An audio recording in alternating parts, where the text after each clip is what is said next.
Okay, so welcome back to the Think Small podcast. My guest today is Bob Coppedge with Simplex IT. Looking forward to this conversation. Bob, you have a way with words, and I'm glad you're here. So welcome to the podcast. Thank you very much. I'm Yeah, glad to be here, there's that charm. or lack thereof. Yeah. So I mean, last we spoke, we talked pretty much about kind of everything there was to talk Yeah, about. Operating, owning the business, being the boss, creating culture, driving results. You know, where do you want to start? Why don't we start with telling us a little bit about what your company does, your core competency, and how you got into the business? yeah, sure. First of all, thanks. Most kidding aside, thanks a lot for the invite and the opportunity to do this.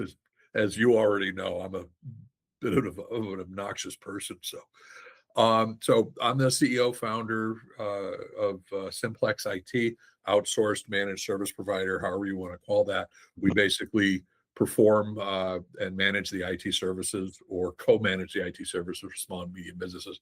We're in Northeast Ohio area. Been around since about 2007. As far as my life, I've pretty much been IT since the 80s because I am what is technically called old. I've been IT director, I've been CIO, I've been just worn about every hat there is, so on and so forth. I've written a few books, done some other stuff. Um, and that's pretty much where we're at right now. The company is about 20 of us and doing reasonably well and more or less enjoying the journey. Nice. So one of the questions that sort of popped into my head was around being in IT so long, right?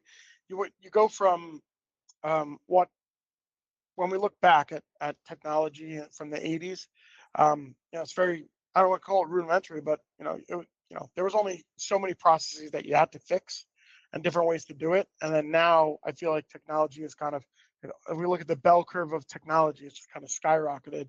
How do you stay relevant? How do you stay on top of the ever-changing landscape of technology as it rolls out over the last 2 decades, 3 decades? Well, I think, first of all, you can't. So abandon hope, all ye who enter here. Mhm. And anyone who essentially presents themselves as they do and they can, no. And part of it is actually the way you phrased it. How do you stay on top of? There's all sorts of hills. You can be on top of the data side, but not on the technology, not on the security side, not on the business continuity, not on the infrastructures, all of that kind of fun stuff. And back when I started doing computers, which was back in the late 70s, early 80s, we were pretty much just automating the stuff that we used to do manually. So we were running payroll, we were doing accounts payable, receivables, manufacturing stuff. But it was stuff that was already being done earlier. The first use of the term computer was someone who computes, someone who actually calculates things and so on and so forth. And it's also, when you talk about information technology, originally we were all about the technology. We were all about, going from mainframe systems to mini computers to microcomputers, PCs, all that kind of fun stuff. And so we were all about making stuff faster, making the technology more affordable, more powerful, Moore's law, making it smaller, all of those kind of fun stuff. So at the end of the day, that revolutionary curve, and sometimes it was one or the other, sometimes it was both, was all about just doing things faster, better, stronger. Now take a look at what started happening in the mid 90s to the early aughts. Now we started using the information. We had enough data. We had tools to do stuff with the data. Now we started talking about really doing some new and unique things. And that's where you start seeing social media. That's where you start seeing, the Netflix. Okay, yeah, right. That's when you start seeing a lot of the internet with SEO and all of the marketing and all that kind of fun stuff. It was still technology driven, but now we're doing stuff with the information. Now take a look at stuff from about 2010 on till today. It's all the information, baby. You Yeah. look at the last 3 things that have happened to IT, they are big data, security, and AI. And all 3 of those are primarily driven by the data, by the information. And the weird thing is, especially for old farts like me, is I went my first 25 years was pretty much on the T side of IT. And now we're all us old folks are being asked to learn about more on the information side. And a lot of us don't recognize the fact that it's such a different change. And that's one of the biggest challenges that a lot of us are facing, and even people who aren't directly in the IT business, is the fact that now it's information that's driving these new hills, these new plateaus, these new things that are happening, and not just from an AI standpoint. So that's my rant on that. No, it's good. It's very interesting, and I suppose you're going to try and tie it back to what you're currently doing with your organization. Sure. Is, what are the core solutions that you then, what are your flagship solutions that you're bringing to the market to make sure that your customers are well taken care of? It's the process. It's not the solution. All right. Well, one of the things we do, because at the end of the day, when we talk about IT, the one thing we can all agree on is it's not the same as it was yesterday. Mm. It's always evolving. It's always moving forward. And again, sometimes evolution, sometimes revolution. Some companies adapt quicker, some adapt slower, all of that kind of fun stuff. So one of the things that we do is we make sure that every year I can say, we do this today. We didn't do this a year ago. And we literally would call it our model year concept. So that every year we're essentially saying, right now we're talking about model year 26. And model year 26 has features that we present to our clients, both new and existing, that we didn't offer last year. And sometimes it's evolutionary. Like this year, we're just doing some additional cloud-based security, better cloud-based security deployment, and some additional snapshot reports and the like, and so on and so forth. So it's not evolutionary. 2 or 3 years ago, we added a complete new suite of security tools. And this year, we're also offering an optional AI guide, an AI component to help organizations start bringing in AI. I feel like So that's the natural next thing, right? I mean, when you talk yeah, about this evolutionary roadmap, it seems like everybody's got an AI. So why why shouldn't you, right? I mean, and then the question that popped into my head is, how are you utilizing AI within your organization, and as this almost like AI as a service potentially? so there's 2 questions there, and the first one's boring, and that is, how are we using AI? And honestly, we're using it like everybody else.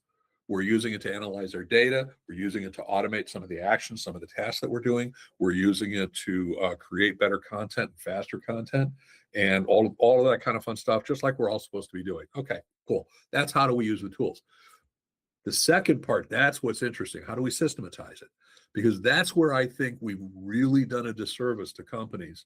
And again, we're in the small, medium business side. So we're looking at, companies up to a couple hundred employees, that kind of fun stuff.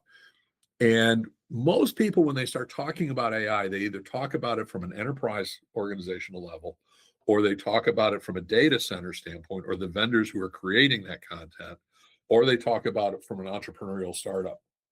But when they talk about the rest of us, those boring companies who were not trying to take over the world with AI, we just want to know how to bring it into the organization and to introduce really productive change in terms of how we deal with risks and opportunities.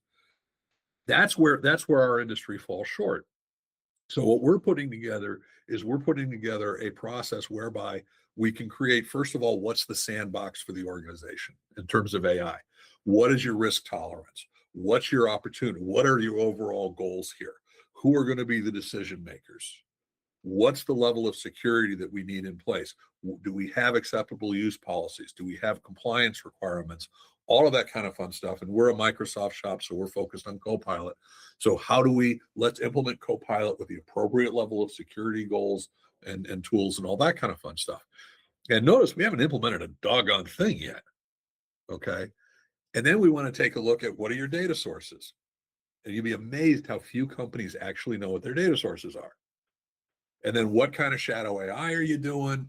Then we start talking about change management. What kind of opportunities do we have for organizations to change or improve? And they may or may not involve AI. They may be just automation. They may just be BI stuff, or they may be, a different sign on the coffee maker.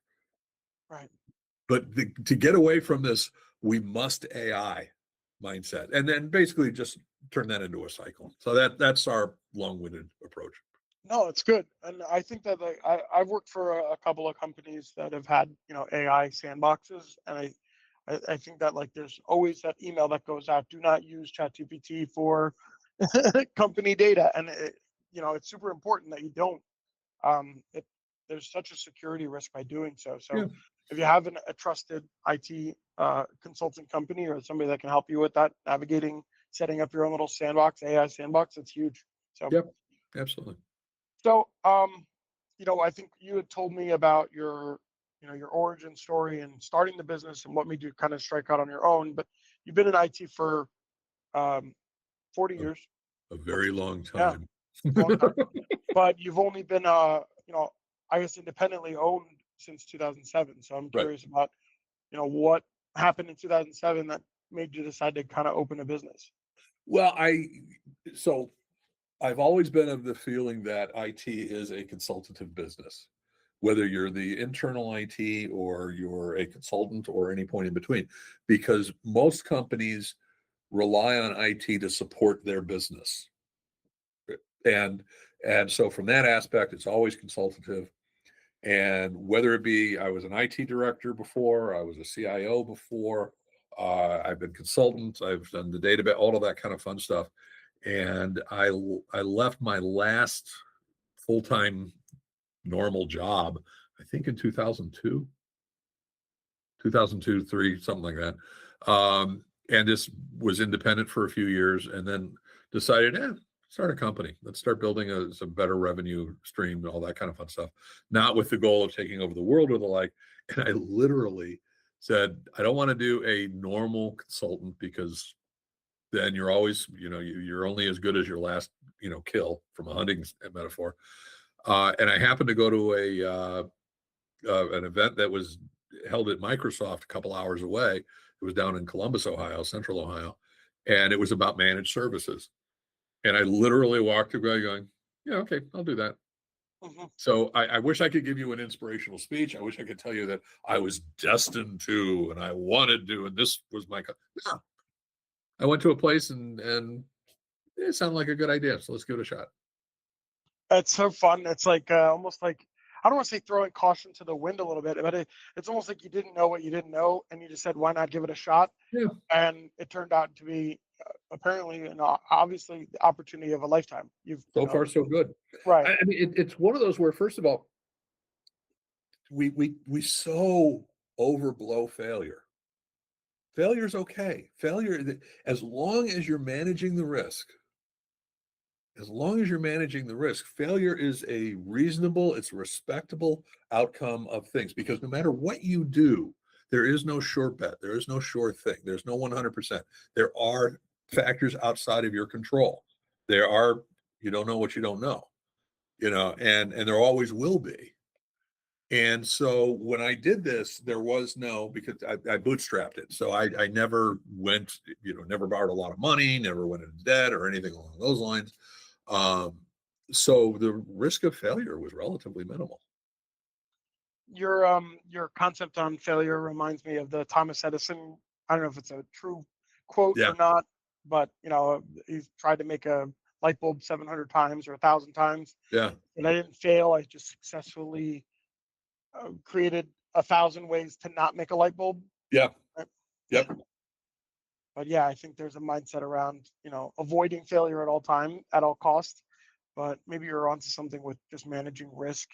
So you're hedging your bet. Yeah. You're not always betting the house. There's an author by the name of Annie Dukes who I love her books, and I wish I could one of these days I got to see her speak in person.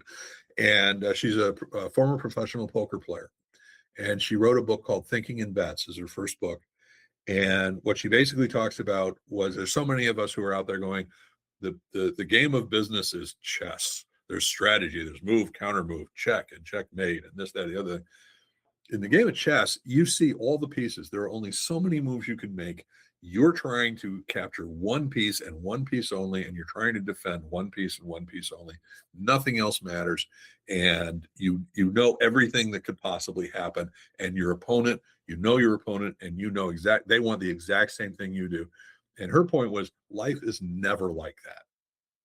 It is never like that. It's never anything like that, or remotely like that. And certainly neither is business. And her point was, you have no clue what you're actually playing with. And all you're doing is modifying the probabilities that you'll succeed. And you could play and she basically was saying it's more like poker. You could play the best hand possible mathematically and still lose. You could play the worst hand possibly mathematically and still win.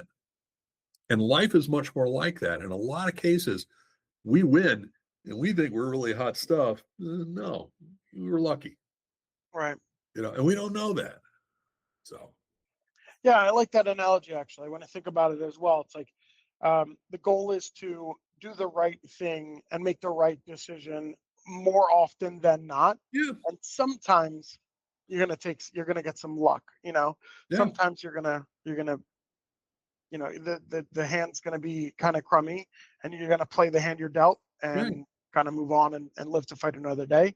And sometimes you're gonna get the best hand ever, and you might fall flat on your face still. So And yeah, the it's fun part a is good you analogy. may not know why you won or lost. Right. You may not know whether it's because of the way you played the hand or there's nothing you could do, Yeah. depending upon how it ends up happening. And that's why whenever I hear somebody who says something along the lines of, I did this and that's why I succeeded, and you can too, all that. Really? No. Because there's so many people who tried just the same thing or tried something just slightly different or even better or whatever, and they failed owing to the nature of the gods of wind. Right. And so, and again, part of this because I'm crotchety and I'm old, but I always take people who talk about success as it was a de facto thing. There's nothing that could stop me. I mean, I get the fact of them feeling that way and that energizing them and all that. But as far as to state that as a categorical fact, no.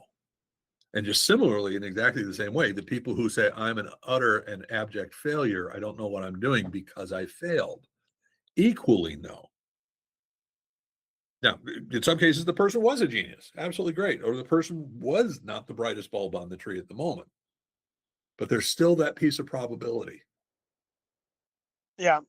And then one story, kind of a personal story that popped into my head just now was I was making I'm in sales ultimately. I'm an employee benefits producer with my company USI, and I was doing holiday drop offs, and it's a way for me to not cold call. I can stop in Sure. and drop off some donuts. I can drop off Yeah. some chocolates or whatever. And I was driving around, and I had gotten good news all day. It was like almost like you put in the work and the good stuff was coming in. Everybody was in a good mood. The kids woke up in a great place. My wife was happy. The Uh-huh. prospects were all excited to see me, and things were going well. I got a verbal agreement. Somebody was like, "Hey, I want to work with you." Paperwork was coming on another deal I had just closed. Awesome. And I was driving around the state dropping off all these donuts, feeling like I was having a really great day. Yeah. And I'm like, I deserve this. I worked really hard to get where I'm at. And then I was driving around just la la la or whatever, and there's a cop behind me, and I'm like, that's the universe right there, man. If it's not checking me real hard right now, and I'm driving, waiting for the cop, and the lights go on, he pulls me over, and I'm like, man, the universe just didn't want me to have the best day ever. And then I talked to the cop, told him about what was going on, why I was there, and he was a nice guy, and he let me go with a warning. Uh-huh. I was like, wow. I was like, all right, that was the universe giving me a little warning shot to check my britches. Like, hey, Absolutely. you could have, I can take that nice day away from you real quick if I want to. Now, the only question I have to ask here is, and feel free not to answer, all right? But did the number of donuts in your car decrease from the time the cop pulled you over That's so funny. to the time you drove away? I didn't even put two and two together about that. I had told him that I was dropping. I was done for the day. I had already dropped everything, so I had nothing to, nothing to donate. Uh-huh. But he was like, "Oh, you were at Tim Hortons," and I was like, "Yeah, I was dropping off donuts to people. I love Tim Hortons." And I was like, I wasn't gonna say anything. I would never. That's a good one. So here's something that we do that I can kind of piggyback on what you did, because I do think that those kind of just go out for a spread out the cheer Yeah. is a great way to meet existing or to reconnect with existing clients and so on and so forth. My challenge here is that everybody does that on the regular holidays. So what we do is we do Pi Day on March 14th. And we basically will go out, and several people will go out, and we will deliver about 80 or 90 pies to our That's fun. clients. I love that. And the reason we do that is because nobody's delivering pies on Pi Day. And so we don't have that competition, and it's a more unique thing. And we've also found other holidays. We did at one point we did National Take Your Teddy Bear to Work Day. And I don't know if I've got mine around here. Apparently not. We had little teddy bears with Simplex IT sweaters on them, and we just distributed those. We also did a National Play-Doh Day, where we sent this one. We just delivered it. We just had it sent to it with little clay containers of Play-Doh, and those things, they're not expensive. They're like $4 or $5 plus a couple bucks delivery if you want. But since we're not doing it at the same time everybody else is doing the holiday gifts, you're the thing that you do has more impact because it wasn't expected. Yeah. I know exactly what you mean. It's funny. And it's not a common event for me, but I had called up a prospect of mine that, I was just checking in. We're have a meeting scheduled for next month, but I just wanted to see how they were doing. And I was like, "Hey, how you doing?" And they were like, "Oh, I got COVID over last week. I've just been down and out completely. Like it got me bad." Uh-huh. I was like, "Oh, COVID. I thought we were kind of done with that. Like Yeah, that's wild. It's still around." And it sat with me that they weren't feeling well, so I got a Dunkin' like gift card and just sent it yeah, to them. I'm like, "Hey, I know it must be hard getting back up to speed, so here's some free caffeine on me." yeah, And it just I didn't do it for the sales side of it as much as I just felt like, we have a budget to like, give gifts and whatnot. And it was like absolutely. I think if somebody bought me a cup of coffee after feeling like crummy, I'd be like, "Hey, that's a real kind thing to do." And that's why I did it. Well, at the end of the day, whenever we're talking about customer service, when we're talking about that kind of interaction or the like, if it seems forced, it'll come across as forced.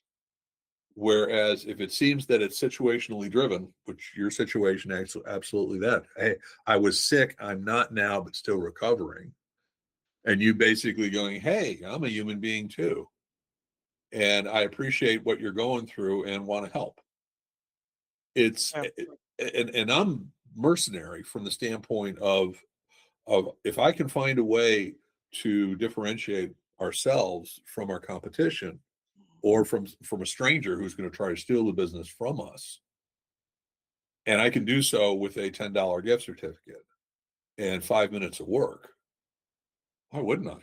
yeah, yeah. It's about I don't know. I think it's about being a person, right? Yeah, Because you show that you're a human being and you care about people. At the end of the day, like the biggest thing I've learned in my time as a salesperson, as a professional salesperson, is like nobody wants to be sold. I don't consider myself a salesperson as much as I can almost consider myself a professional finder. yeah, I'm just looking for the person that my solution is the best fit for. So a lot of the times it's just yeah, talking to people and trying to to be a human. Like, hey, I noticed that the in health insurance is a very inflationary product right now. Is that something you're experiencing? And if they say no, I say you're awesome. Tell me how you're doing it, because yeah, I want to pass that strategy along. That's a lot of it, right? yeah, I want to talk a little bit about the culture over there. I think you've kind of created a very unique and interesting culture, one around I don't know, accountability and consistency, right? That yeah.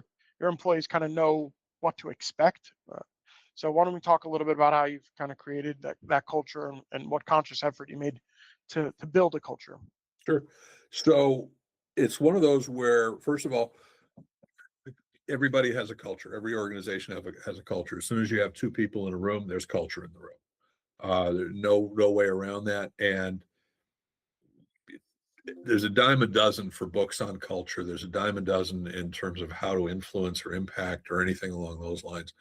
Uh, and the challenge that I had um, was that you have to look at culture both in terms of how you're going to try to, because at the end of the day, there's three organizations.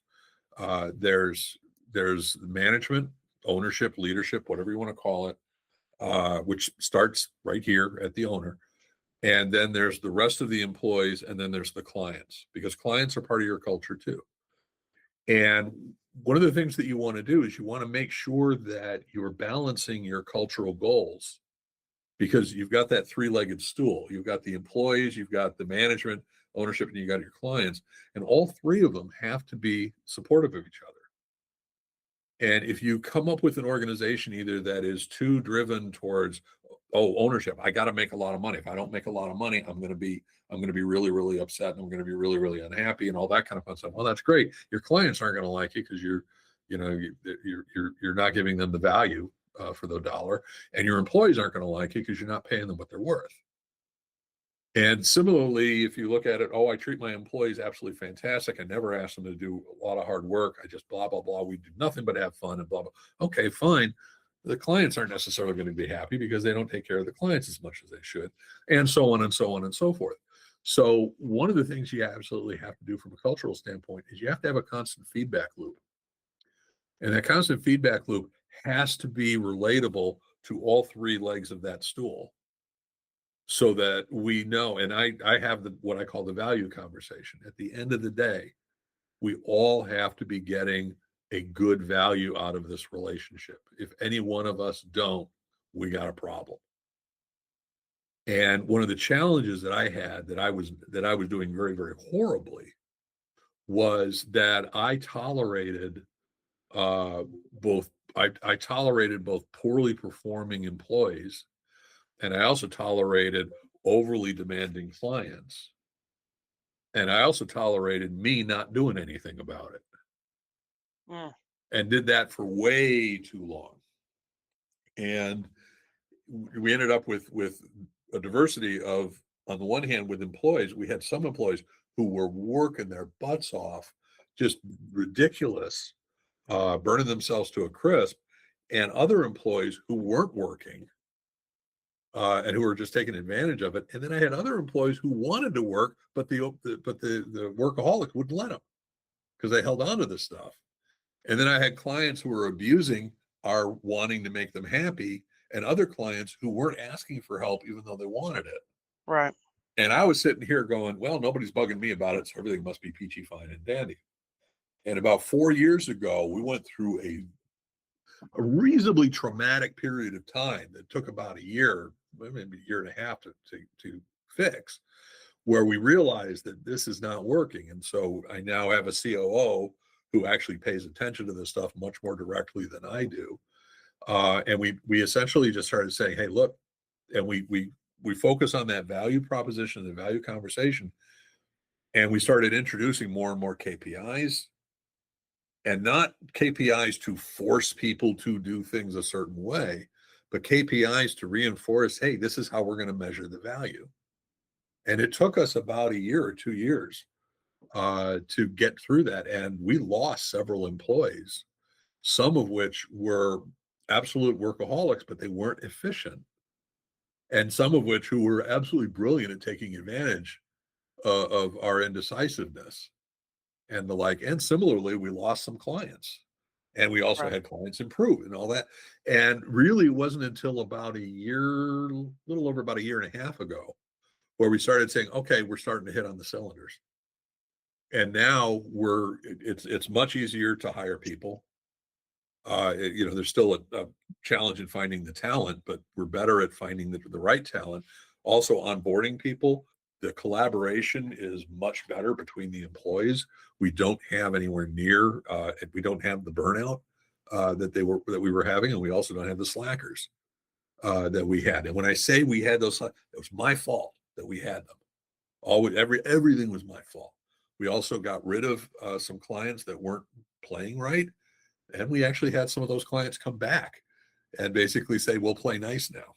Right. So, but it had to be, we all, from a management standpoint, we had to know that we were trying to accomplish these things.